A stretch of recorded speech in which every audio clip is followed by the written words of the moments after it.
Hey guys, welcome back to my channel. तो आज video में पढ़ने वाले हैं क्लास 9th का चैप्टर नंबर 6 एनसीईआरटी का एक्सरसाइज 6.2 का question number 1। Okay, so let's start. Question number 1 में हमें क्या बोला है, आपको एक फिगर गिवन है, ठीक है। इसमें आपको बोला है कि लाइन ए बी जो है वो पैरेलल है सी डी के, यानी कि लाइन ए बी पैरेलल है सी डी के, and line C D parallel है ई एफ, यानी कि सारे आपस में पैरेलल हमें गिवन है, ठीक है। एंड हमें बोला है y और z, ये जो दो एंगल्स है, दोनों एंगल्स आपस में रेशियो में है 3:7 के रेशियो में, ठीक है। And you have to find what is the value of x, यानी कि आपको इस एंगल का मेजरमेंट फाइंड करना, ठीक है।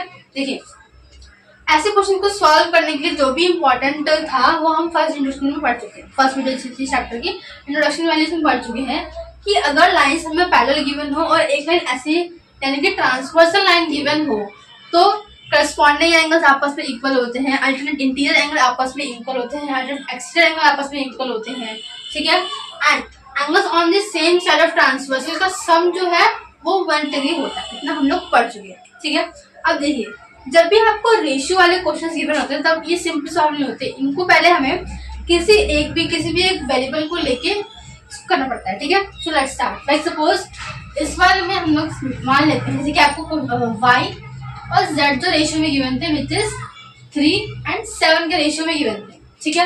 वैसे तो यूजुअली हम x मानते हैं, बट यहाँ पे क्योंकि x हमें एक दूसरे एंगल की मेजरमेंट गिवन है तो हमें x की जगह कोई और वेरिएबल लेके सॉल्व करनी है। लाइक सपोज जब भी ऐसे क्वेश्चन आते हैं रेशियो वाले, हम देखो लाइक हम यहाँ पे लेट कर लेते हैं कि y का जो मेजर होगा, हमें नहीं पता क्या था तो हम मान लेते हैं कि वो 3p था इसका मेजर, ठीक है, जो इनिशियली होगा, ठीक है, जिसको रिड्यूस करने के बाद हमारे पास ये आया। देन और z का जो मेजरमेंट था वो था आपका 7p, ठीक है। यहाँ पे मैंने कांस्टेंट जो है वो p को लिया है, ठीक है। अब यहाँ पे देखिए, अब अगर आप y और z को ध्यान से देखिए, y एंगल यहाँ पे है, z एंगल यहाँ पे, तो अभी इस तरह से इन एंगल्स में कोई भी रिलेशन नहीं बन रहा, ठीक है। तो पहले हमको इन दोनों में कुछ ना कुछ रिलेशन बनाना पड़ेगा तभी हम आगे सॉल्व कर सकते हैं, ठीक है। अब यहाँ पे देखिए, बट अगर मैं ऐसे देखूं, अगर मैं इस यहाँ पे एक एंगल सपोज कर लेते हैं, ये एंगल 1 है, ठीक है। तो अब यहाँ पे देखिए ये दोनों एंगल्स यानी कि एंगल 1 और एंगल y जो है वो आपस में इक्वल होंगे। क्यों इक्वल होंगे? Because of vertically opposite angle, ठीक है। तो फर्स्ट चीज हमारी हो जाएगी। अब यहाँ पे देखिए एंगल 1 और z में रिलेशन बन गया। कौन सा रिलेशन बन रहा है? Angles on the same side of transversal, ठीक है। ट्रांसवर्सल लाइन है, इस लाइन के एक ही साइड पे ये दोनों एंगल्स बन रहे हैं, ठीक है। जब ऐसे एंगल्स होते हैं तो उनका सम क्या होता है? 1 डिग्री हम लोग पढ़ चुके हैं, उसको लेके हम इसको सॉल्व करते हैं, ठीक है। अब पहले देखिए, सबसे पहले हम लिखते हैं कि एंगल 1 जो है वो बराबर होगा एंगल y, ठीक है। क्यों होगा? Because of vertically opposite angle, ठीक है, ठीक है। सबसे पहले अब उसके बाद देखिए y की वैल्यू क्या है यहाँ पे? 3p। देखो, जो भी आप लोग एंगल एज्यूम करते हो वो आपको फिगर के अंदर शो करना जरूरी है, ठीक है, याद ध्यान रखना। यानी कि यहाँ से हमारा एंगल 1 क्या आ गया विच इज 3p, ठीक है।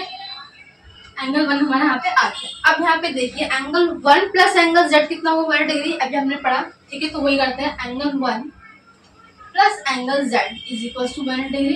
क्यों होगा?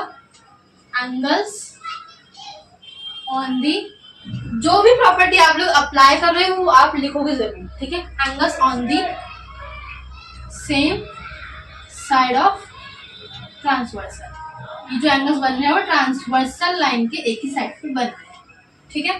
तो यानी कि एंगल 1 क्या था हमारे पास? 3p एंड एंगल z क्या था हमारे पास? विच इज 7p, यानी कि 3 और 7 विच इज 10p।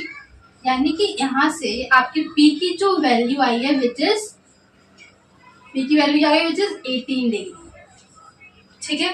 अब p की वैल्यू आ गई, इट मीन्स आप लोगों की y और z की वैल्यू भी इजीली आ जाएगी, ठीक है। तो वही हम लोग लिख लेते हैं यहाँ से y की वैल्यू क्या होगी? y is are 3p which is 3 into 18 which is 18 is 54 degree, ठीक है। अब नेक्स्ट आपका z which is 7p and which is 7 into 18, ठीक है। तो यानी कि ये कितना हो गया आपका? 126, ठीक है। I hope to understand. यहाँ तक आपको समझ में आएगी वैल्यूज कैसे कैसे आई हैं, ठीक है। अब नेक्स्ट आपका y निकल गया, z निकल गया। आपको निकालना क्या था? आपको निकालना था what is the value of x की वैल्यू फाइंड करनी थी। अब यहाँ पे देखिए सेम रिलेशन जो है वो एक्स और वाई में बन रहा है, ठीक है। जो रिलेशन हमने 1 और z में अप्लाई किया है वही सेम रिलेशन आपका एक्स और वाई में बन रहा है, ठीक है। यानी कि यहाँ पे देखिए एक्स और वाई तो दोनों एंगल्स हैं वो ट्रांसवर्सल लाइन के एक ही साइड पे बनने वाले हैं, ठीक है। तो यानी कि यहाँ पे हम कह सकते हैं कि angle x plus angle y कितना होगा 180 degree, because of same property, angles on the same side of transversal, ठीक है। यहाँ लिख देंगे sum of angles on the same side of transversal is 180 degree. आप ये भी लिख सकते हैं, ये भी लिख सकते हैं, ये दोनों ही वैलिड है। यहाँ पे देखिए यानी कि x क्या था, x हमें फाइंड करना है, y हम लोग यहाँ फाइंड कर चुके हैं which is 54 degree. It means यहाँ से आपकी एंगल x की वैल्यू इजीली आ जाएगी। तो यानी कि एंगल x की value which is 126 degree.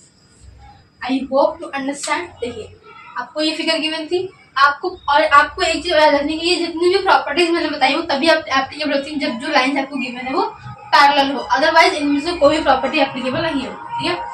Lines parallel given थी हमने, ठीक है।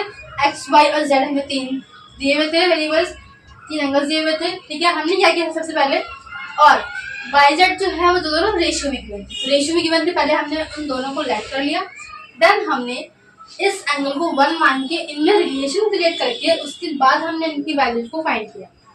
जैसे पी की वैल्यू आई हमें वाई जेड की वैल्यू पता चल गई। अब जैसे पता चला हमें यहाँ पे शो हो रहा है इजीली कि एक्स और वाई भी सेम रिलेशन में, कौन से रिलेशन में, angles on the same side of transversal, ठीक है। वही चीज हमने एप्लीकेबल किया and then we will get our answer value of x, ठीक है। I hope you understand. Please like share and subscribe my channel. Thanks for watching.